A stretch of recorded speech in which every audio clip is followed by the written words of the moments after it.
Walt Disney has been quoted as saying, "When you believe in a thing, believe in it all the way, implicitly and unquestionable." I don't know about you, but that sounds a lot like being all in to me. Brigham Taylor has worked for the company Walt Disney created for 20 years. He has been involved with the production of some of Disney's biggest films in the last 2 decades, including Remember the Titans, Miracle, and Pirates of the Caribbean. Most recently, he produced several live-action retellings of classics like The Jungle Book, Christopher Robin, and Lady and the Tramp. This is All In, an LDS Living podcast where we ask the question, what does it really mean to be all in the gospel of Jesus Christ? I'm Morgan Jones, and I am so honored to have Brigham Taylor here with me today. Brigham, welcome. Thank you. It's good to be here. I appreciate Brigham is here for a family wedding and is giving of his time in the middle of that trip to be here with us. So thank you so, so much. You're welcome. Well, I am so excited to talk with you. I feel like, and I may be off base in this, but I feel like Latter-day Saints love Disney maybe more than any other group ever. It's a sound theory. I don't have any science to back it up, but a lot of anecdotal evidence, I think, that might bear that out. Yeah. I feel like people are going to be very excited to hear from you. So you are a producer for Disney. I would say most people, regardless of religion, would say that that is a dream job. Can you tell us kind of how you ended up in that position? Yeah, absolutely. I was always interested in film, and I was a student down at Brigham Young back in the early 90s, or finishing in the early 90s. And so I knew I wanted to pursue a career. I didn't know exactly what that would mean in the film industry, but I had some inklings of what I wanted to do. And the short version is I worked some freelance jobs that were still in the region here after I graduated, but knew I'd need to find a more full-time gig, and all the studios are out west. And so we took our 1-year-old daughter and my wife, and we just went and took a leap of faith. And I just was pounding the pavement looking for any entry-level job. I had one point of contact in Disney, and he was helpful in getting me an interview. And that led to a position as an assistant to an executive, which is administrative. You're covering phones, you're doing getting odd jobs, whatever it took. Yeah. But it put you, in this, proximal position to big studio filmmaking. I still didn't imagine I'd have a career there. I thought this would be a stopgap to get me to some other facet of filmmaking. But opportunities kept arising inside Disney, and I really liked it there. I was always a huge fan of the company. I was, like most kids, was deeply impacted by the movies growing up, various movies, and was also really impacted by the renaissance of Disney animation, which came later for me when I was in college, 89 and beyond. So it's exciting. It was exciting for me to be there, and it seemed like a good opportunity every time I was asked to do something more. And before I knew it, I was there for 20 years. And that's when the opportunity came. I worked my way up to an executive position, which you are responsible to find and develop material to make movies and to help oversee those. And that was really fun and amazing and very instructive.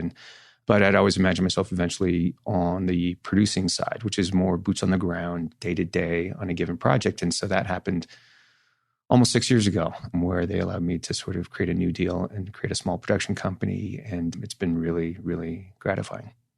So cool. So for those of us that will only imagine what it's like to work for Disney, what is like the best part of working for Disney? For me, specifically at Disney, filmmaking in general has been a thrill for me. Working at Disney specifically, there is a real embracing of a sense of optimism thematically in the kind of material you work on.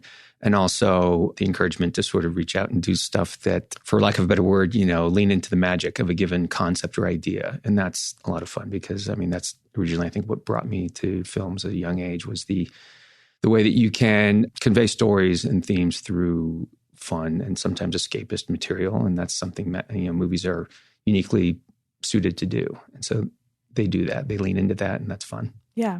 So tell us about this new production arm that they allowed you to develop. What exactly do you do within that?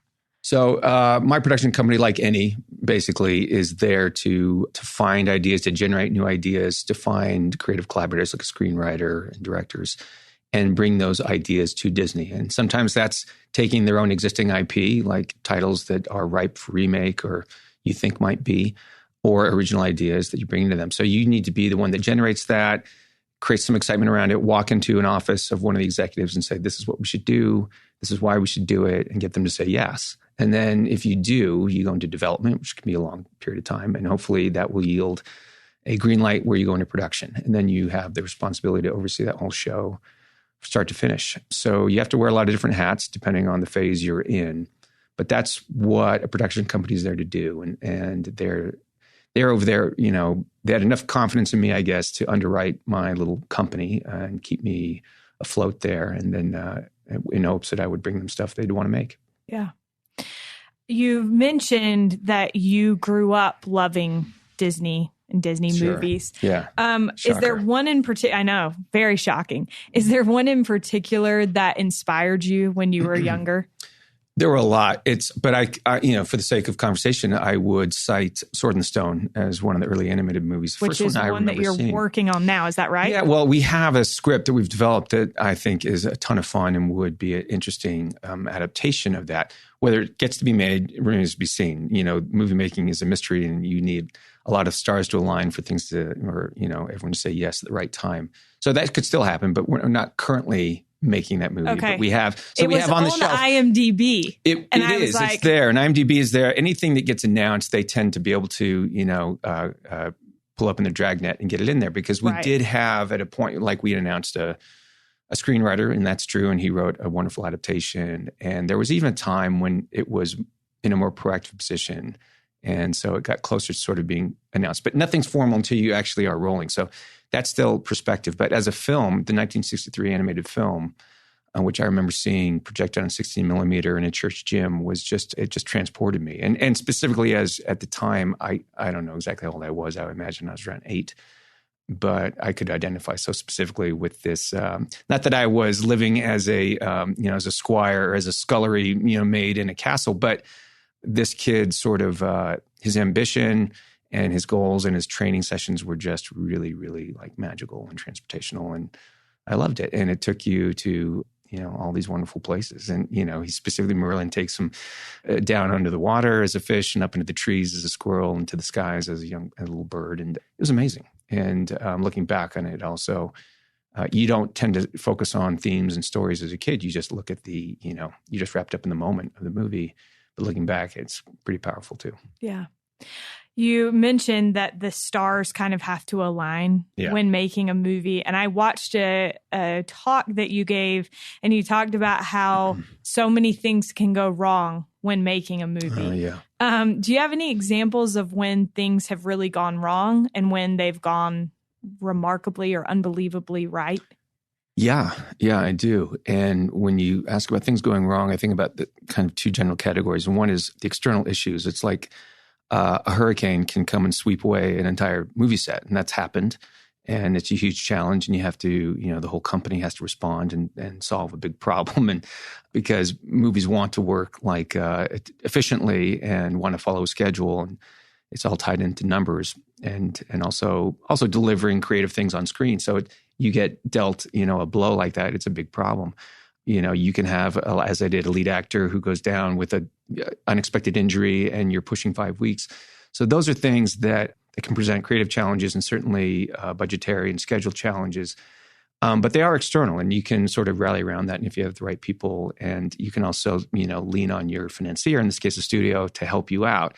Or better yet, you actually have good insurance, which typically comes in and helps. The stuff that's harder to deal with, which is always something that's there and looming, are the challenges of collaboration. A movie is a huge collaboration amongst hundreds of creative folks. And chemistry sometimes is there, but sometimes it's not. Sometimes you realize only too late that you're not all making the same movie. And those challenges, to me, are ultimately the deepest and probably the hardest to overcome, and most often sort of yield a movie that's not necessarily what it could be. So sometimes, early in my career, I wasn't always in a position to do a lot about that. Now it's a big part of my job to try to do something about that. But those are for me, the biggest challenges, when you just can't see eye to eye. Yeah. When you're talking about that chemistry and trying to make sure that you are making the same movie, is that something that you interview for up front and try to get a feel for? Yeah, you really do. You have to vet for that. I mean, the process of getting a movie made starts with trying to find, typically you have to start with the script. So it's choosing the right writer. And sometimes you have people come in and rewrite to try to get you closer to the goal. And that goal is always one that's sort of stated, again, by several people. You have studio collaborators, you have an executive over there, or more than one, you have a producer. So you're trying to get a small team of people to agree on what it is you're trying to do. And so that's the earliest form of it. But then most importantly, when you have something that's going to move forward is the hiring of a director. And so again, as a producer, you have to be deeply involved in that conversation. And it is like an interview. I mean, sometimes the director is attached early. Typically, you're hiring that person a little bit deeper into the process. And so you have to use your best to feel that out and to see. And of course, you sit and talk about it. You have the material, you're talking about it, and you're trying to vet whether you are talking about the same thing. And so you do the best you can. It doesn't always mean that it'll turn out that way because there's so much that you can't determine. But hopefully, the longer you live and the more experience you accrue, you get better at it. Yeah. Would you say, Brigham, that is the key to a great movie, or what makes a great film? There's no one thing. There's so many things. I mean, a great movie does rely on, yes, wonderful artists, but primarily a talented director who knows what they're doing and has a real vision for the material and the talent to see it through and to push a lot of great people to get it there, his cast and all the key crew. So it takes that, but it also, at inception, the idea needs to be meaningful or worthy. And that's our job, but you don't always get that right. And so I think you need to start with something that feels or winds up being, thematically significant. And so it takes all those things to align and everyone executing and all the way into the stuff that you absolutely can't control. Because I think some of the aspects that make a movie great, whatever your definition of great movie is, it has to do things that are out of your control, like what's happening in the world, what's happening in the consciousness of your potential audience, what's happening, with the current events and how that lines up. And that can have a lot to say about whether a movie gets recognized or not. So it's tricky. It's tricky to do that. And of course, it's subjective, what you find great. But, right. But it does, at minimum, requires really talented people doing their best work and working harmoniously, because you can chart any career of anyone that you admire and they still have misfires because it's hard. It's a lot of things can go wrong, and your gut instinct, even if you have a really good one, doesn't always lead you in the right direction. It's a challenge. Yeah. You mentioned that whether or not a film is good is subjective. Obviously, that's true. I would say that you've been involved with some of my favorite movies ever. Remember the Titans? Yeah. Love it. Yeah. I also love $1 Million Arm, which you were involved with making.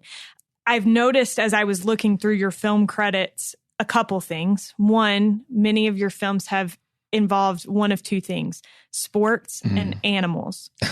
Are those two things that you really love? Yeah, I think it's safe to say, I think on the one hand, sports stories, especially the ones I've been lucky enough to work on, I'd categorize them all as inspirational stories that about people overcoming, tremendous odds. And that's something that aligns with, I think, the identity of Disney. It's about, it's a different way of a kind of achieving a dream. And I love sports in general. And so that was never hard for me to warm up to that kind of material. And I was lucky to work on a few of those. Animals comes as a result of, I think, more so, who doesn't love animals? And we have 2 wonderful dogs at home.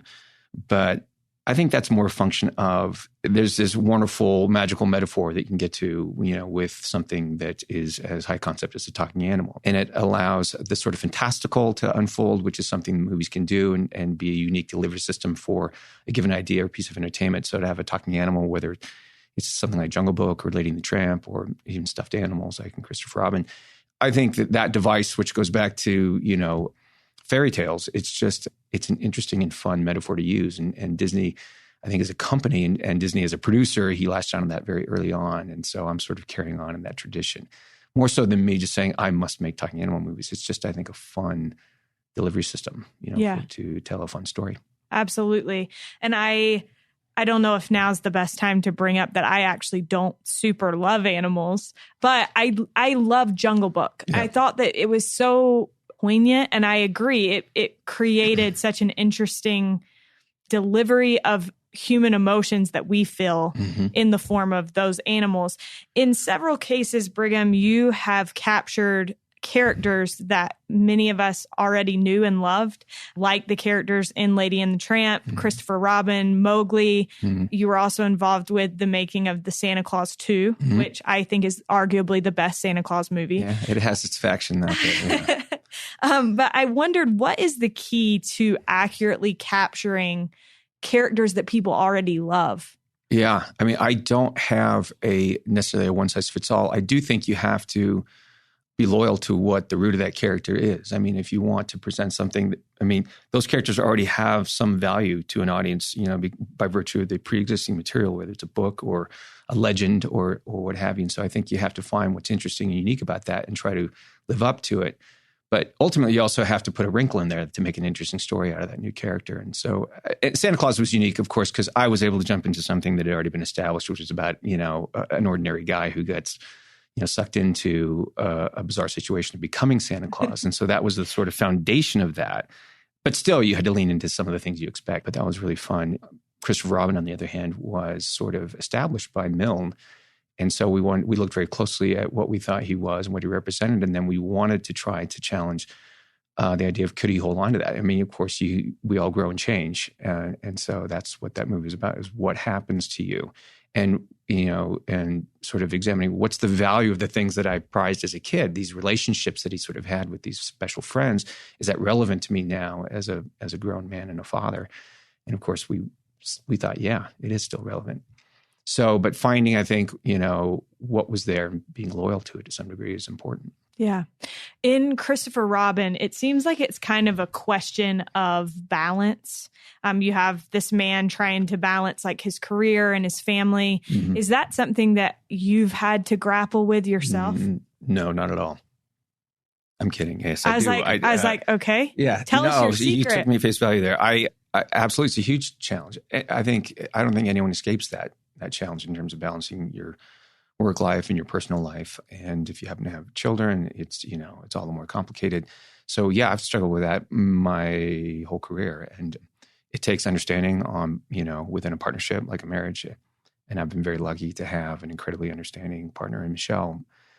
And because there's times when you have almost no control over what your professional life is. And if you want to succeed and keep providing for your family, you need to sometimes put in these very long hours and very, strenuous sorts of schedules. And so I went through all of that, and there was no easy way around it. I think we were just lucky to be able to have a strong enough, situation where we could get through it. Now it's a little different. There's times where there's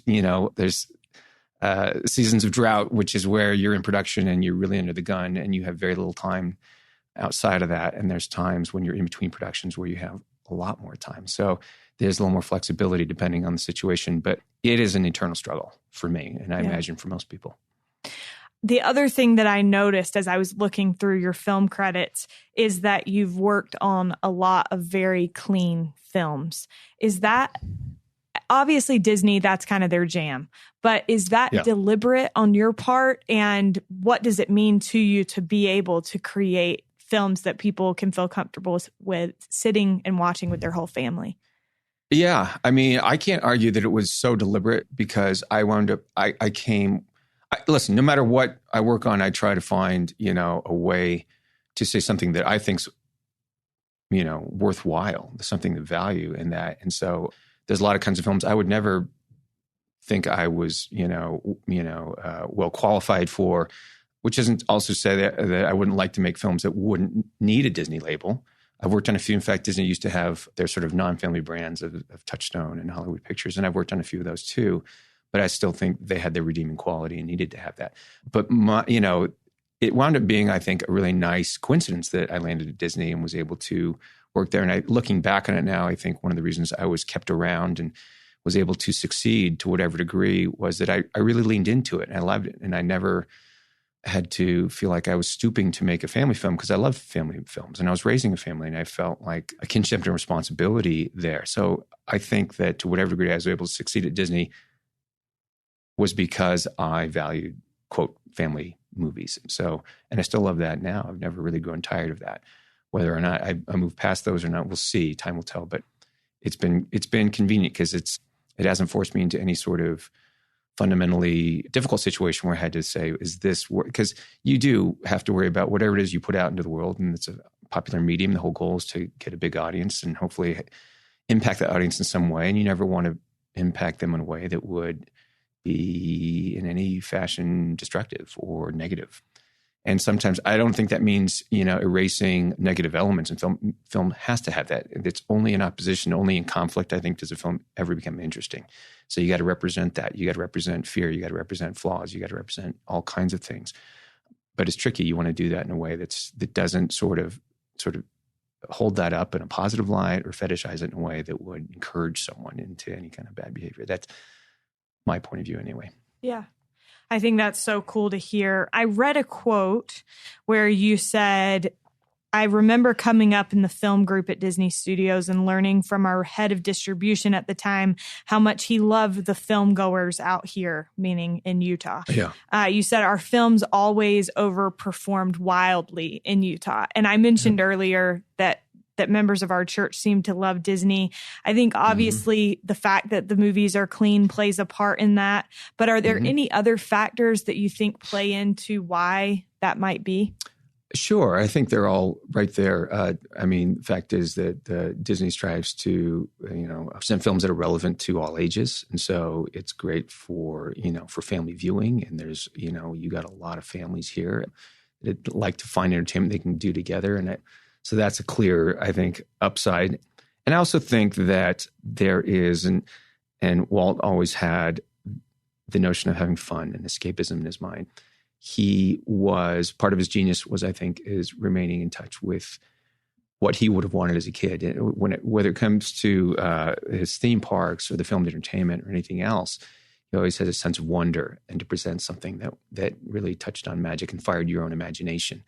And so what that has to do specifically here on the Wasatch Front, I don't know exactly, other than there seems to be a value put on that. And but yeah, I do know. So why I couldn't swear, but I do know that, when the receipts would come in on a given Friday afternoon or, Monday morning after an opening, you could look at very quickly, you could see literally by theater how performance, was doing, what the receipts were for just a given location. And top 3 or 4, it was always a handful of theaters here, and so, yeah, whatever it was, we knew that we had a strong connection out here. Yeah. Well, I say that we have people listening all over the place. And so I don't want to limit ourselves to just Utah, but obviously large concentration of Latter-day Saints here. And I think that's fascinating. You mentioned that your family loves watching movies together. And I noticed in a couple of things that I looked at, you talked about how you and your wife, that's still like your ideal date night is like dinner and a movie. For sure. What does it mean to you to be able to create art that brings families together or gives couples that opportunity to go on a date night and then perhaps have meaningful conversations around those films? Yeah. To the degree that you can do that, it's just hugely gratifying. The reason I think anyone gets into films because you're impacted by the power of moving image with sound and music all coupled together is just an amazingly dynamic experience. And if it's a good film, you are moved to feel something. You've laughed, you've cried, and all things in between, and hopefully all those things. And so to be able to be part of something that can present and provide the same experience to a family or to a couple or anyone else, that's what you're after. And more than that, you're after something that would actually leave a lasting impact. And not all movies do, but some can. And that's the kind of the brass ring I think you're reaching for when you get into filmmaking, to make something that will leave an impact and that people will care about even years later, the way that I still care about movies that impacted me as a kid, and even movies I discovered that were made decades prior that we all watch now. And so that's the thrill of it. And so sometimes you do that, and again, it's a subjective medium, and sometimes you do that for a person here and not a person there. But anytime you hear back from someone that this movie moved them to feel or to think about something differently, it's the greatest kind of reward you could have, I think, in this business. Yeah. Speaking of having an impact, I was watching something where you talked about how in 2004, the movie Miracle came out. And that was the same year as the Athens Olympics. That's right. And you talked about how there were a bunch of Olympians that talked about how that movie inspired them. And so I think it's cool because you see how there's a movie. It tells a true story in that case, but tells a story. And then that story inspires real people to do really cool things. Yeah. What does it mean to you to create a work that creates change in the world or in people's lives? Yeah, I mean, like I just said, it is the most rewarding thing, and you keep your humility. I didn't make that movie, but I was privileged to be a real champion for it and to work with a lot of talented people to get it there. And I was so proud of the result of that movie because it delivered on the promise of the actual story. And that I'm old enough to remember watching the 1980 game in which they beat the Russians and then went on to win the gold medal in the next game. And I grew up in Northern California. Nobody cared at the time. There was no San Jose Sharks. No one cared about hockey, but I became fascinated with hockey, as we all did. We all became in that moment huge, huge fans. And so I felt this degree of responsibility and reverence in reapproaching that story. And we got the right team, we got the right filmmakers, and they did a great job.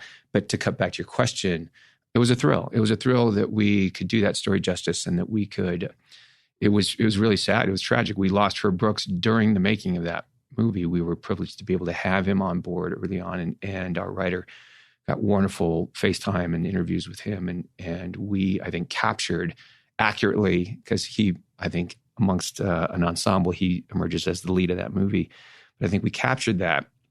And I think that's what people were responding to, is this guy who was able to take this disparate group of kids, these college kids from different parts of the country, and bring them together as a team. And that was one of the strongest, I think, themes of that film.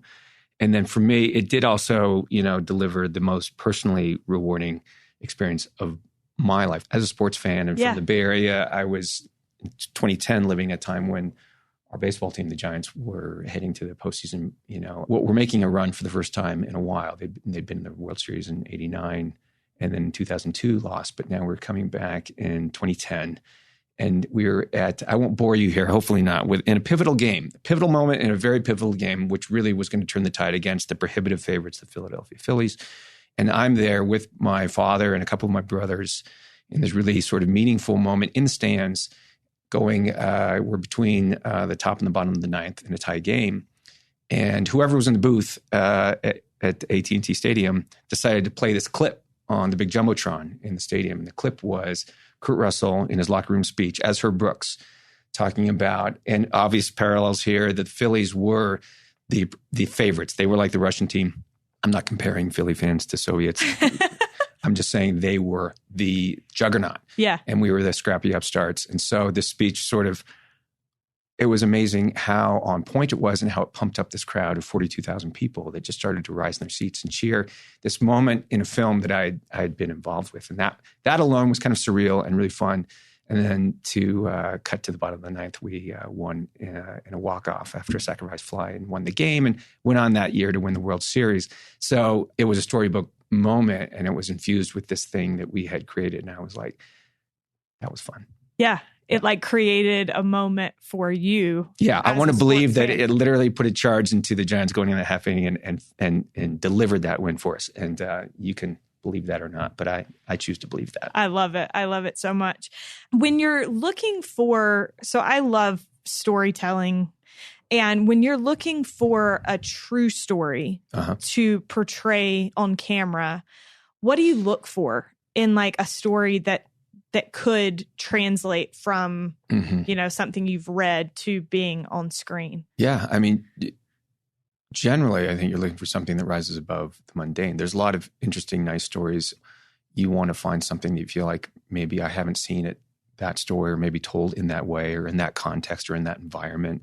Presumably, it's something that inspires, right? That usually a great true story is about someone who's achieved something really notable and has done it in notable fashion. And so you can see, and in visual fashion, how this might look as a film and how you might be able to render it on screen.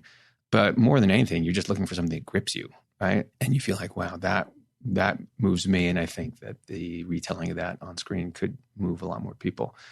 But all these other factors do come into play because, any movie that gets made at any level takes a lot of buy-in. And so you're going to have to talk to a lot of people who are going to listen to this story and have to find a reason why it feels unique and different and special, because you have to try to convince a lot of people to come see it. Whether it's on screen now or whether it's even streaming on a service, it still has to cut through somehow. And that idea is all important. And then it's also important in terms of how it's, the execution of the film and how it's cast and all those other elements. But it has to rise above. And it's hard. It's always hard. Yeah. Brigham, how does your faith, I think it's funny, I should say this first, your name is like a very Latter-day Saint name. Yeah, do you get that a lot? Yeah, I do, amongst those who get it. Yeah. I Googled your name, Uh-huh. and it kept coming up with references to Brigham Young and John Taylor. So that'll happen. Yeah. But related don't worry, to your one, IMDb myself, is the top hit. So you don't need to worry about SEO or anything. Finally. But how has your faith influenced your work and what you do? Obviously, a job like this is very much a part of you, but I imagine your faith also a big part of your life. How do those two things mix? For me, it has a huge impact on the kinds of themes that I find valuable in terms of talking about what kind of characters and stories you want to go out and produce. And so I don't think I've been lucky to think only work on projects that I can really espouse. I think personally that value the way we treat each other, the value the way and the consequences of how we behave. And so that's meaningful, and that's sort of at the core of a lot of that. And I think that it's also impacted me in ways that I recognize, maybe in other ways I don't, how I try to conduct my own professional life. And at this point, a big part of my job, especially when we're prepping or in production, is how you work with people. And I feel like I was given a foundation in terms of how to try to work constructively together. I've been in a lot of positions where you have to do that. You have to go into a situation with open ears and open eyes and an open heart, and with empathy towards everyone's situation, but also try to inspire those people to do their best through positive reinforcement. I've seen how it works either way, and I do believe that if you try to operate out of love and understanding, that you're going to get the best result. And it's not always easy, but that's been reinforced for me now over time, and I've seen the value of treating people that way. Yeah. Brigham, I appreciate that perspective, because even as you were talking and giving the first part of that answer, I thought, I'm sure then if that's the way that you feel about what you portray on camera, it bleeds into the way that you do your job, and the way that you treat people. Brigham, thank you so much for giving of your time and for sharing these insights.